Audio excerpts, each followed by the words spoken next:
Hi ladies and gentlemen, welcome to my new video today on the Nikon Z Series.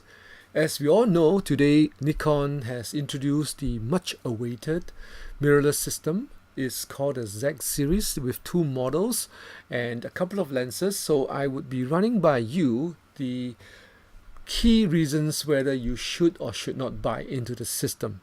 So I hope I can give you perspective that you will not get by just looking it from the user point of view or just reading on the consumer reviews that you can find today.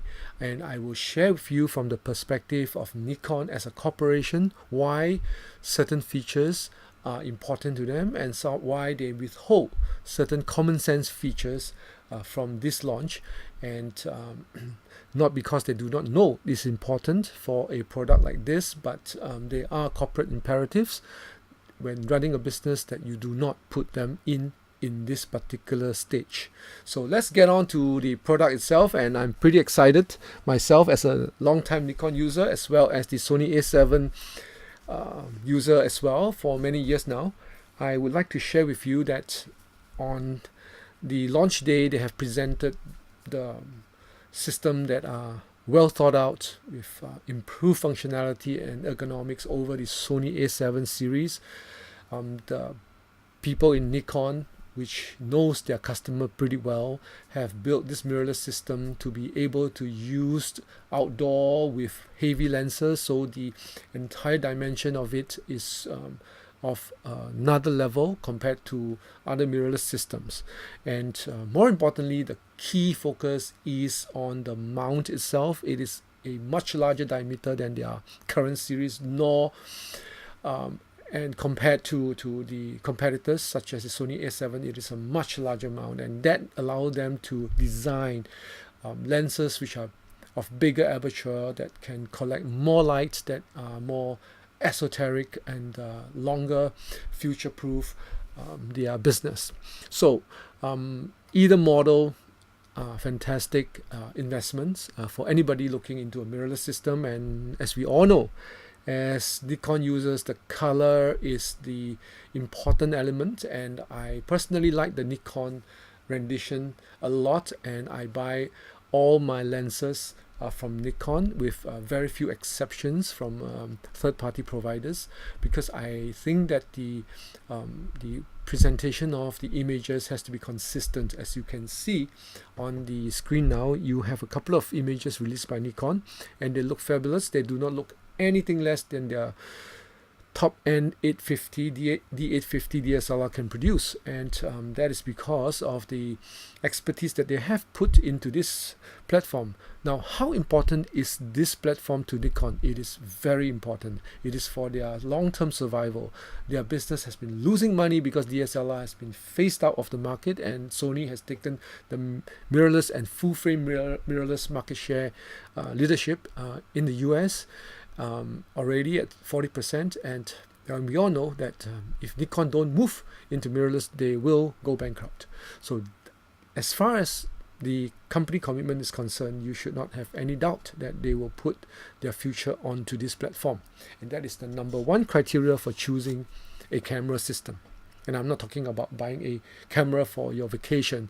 I'm about to introduce to you that this mirrorless system is not a cheap camera system. It is an expensive one, and in which you should expect to spend a lot more money along the years to come, and therefore the corporate commitment and the importance of it to Nikon is very important. Now, I also like to share with you the perspective of choosing this platform from both a user as well as a corporate finance perspective. And as you can read, Nikon shares did respond positively today to this particular announcement, and Sony did take a dip. And I want to share with you that the important point to learn about the features that is missing, such as having only one single storage card in this model, which to a lot of enthusiasts would not make any difference, but to the professional who shoot for money, a missed SD card that is dropped into the drain, means that they will never get that business again, and they need two cards, for many reasons. You it's like wearing a safety belt when you drive. It may not fail 99% of the time, but they cannot tolerate the 1% of the time that it fails. And sometimes they hand the second card to their assistant to rush to the studio or to do a first preview with the client, etc. So you do need two cards. And the reason why Nikon do not put that feature into these two models is because they want to smoothen out the revenue curves of their business. Now, they have to run the DSLR business. The D5S, the top of their range, is coming out. The D850 is still backlogged. So they have to fulfill those corporate commitments of numbers, etc., to their shareholders, to their bosses. And you can't run a business by moving the best of everything into one model and assuming that revenue can cover what is lost, because there are inventory, there are jobs, and everything else that is involved in the DSLR business. So by smoothening the curve, by not having everything into this, in the initial launch, is a corporate imperative that they cannot do without. So for you guys who are looking at putting your money into this system, if you need two cards, you wait, it will come. But if you think that you can use this as your B camera, or as an enthusiast you use it for your holidays, etc., you can just go in there and you can be rest assured that the two card system, if you ever need it, will come in the later iteration. So I think that the Nikon people are pretty sure that we all know that the missing items such as the storage card is important, and they know that, and they try to make it as painless as possible so that they can get this system launched well and received, such as using the same battery as the DSLR. So the battery itself is the same, and you do not need to spend any more money to buy new batteries, which Sony A7, when they launch their system, charges $75 per battery, and it takes 300 or 250 pictures, and it really sucks in cold weather. And at least in the Nikon system, the battery doesn't suck, and it functions well in cold weather. And only in the last iteration that Sony moved to the new and better battery with the launch of the A9 and A7R3 and the A7 III. So they have covered their bases. Nikon have covered their bases. It has a adapter that works with all your f lenses, and that itself is a great reassurance to the DSLR users so that they don't dump their lenses on the market. Well, if you have been investing in the Samsung NX platform, before you know how painful it is when the corporate decision was to cut off the entire platform. And this won't happen to Nikon. They have both the DSLR as well as the Z series to work on, and they will continue for a long time. The DSLR users will still have their lenses, and over time the revenue migration will happen, and they may make less body introduction with fewer iteration in a longer time frame, and that the lenses can be used on this particular platform, the new Z series, and I think things will work out fine for you.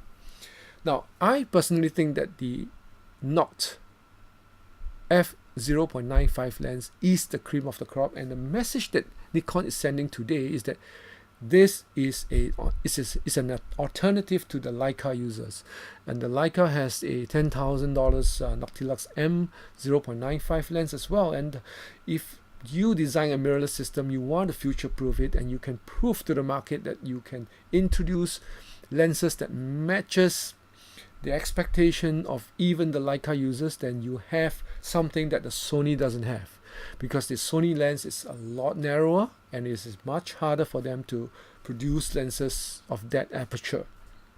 So let me sum up that Nikon as a company is coming back. They have done well in the launch, and I believe it is in the right direction. They have introduced first the Z7 to be shipped in late September, and then followed by the Z6. And you may wonder why. Why would they want to withhold a Z6? And that again is a corporate imperative. They want to make sure that they have something that can prolong the run of this new revenue stream that's coming. And the December holiday, you have another spike from this Z6. So to sum it up, I think that Nikon is really in the right direction. They are coming up with lenses that no one else can produce because of the basic principle of design. And if you can see from this chart, the new Z Series is really not a A7 intro stage. Is between the second and third, or maybe even the third iteration of mirrorless system, because Nikon has the advantage of learning from Sony what is missing and what sells. So you can have the advantage of a better video focusing system than even the D5 or the D850 in the DSLR range of Nikon. The focusing is fantastic. It has both the mic input as well as the output, and you have the ability to use a 0.95 system, and you can see it's electronic output. You know, the aperture range is have a electronic display, and that is something that is Sony Batis has been using, and they will not be able to come out with a 0.95 as long as they maintain the current FE mount, and only Leica users can boast of something similar, which costs $10,000 US, and I'm sure the Nikon NOCT Noct will not cost 10,000 US, and it will be much cheaper. So have faith, have confidence, and I hope what I've shared with you gives you the confidence that this system has a long runway, and it is strategic to Nikon, and you can be assured that your money will be well invested. So if you like this video, please share it and give it a like, and I hope to see your comments and questions on why you appreciate this system, and I personally am very excited for it, and I hope to see you again. Bye bye.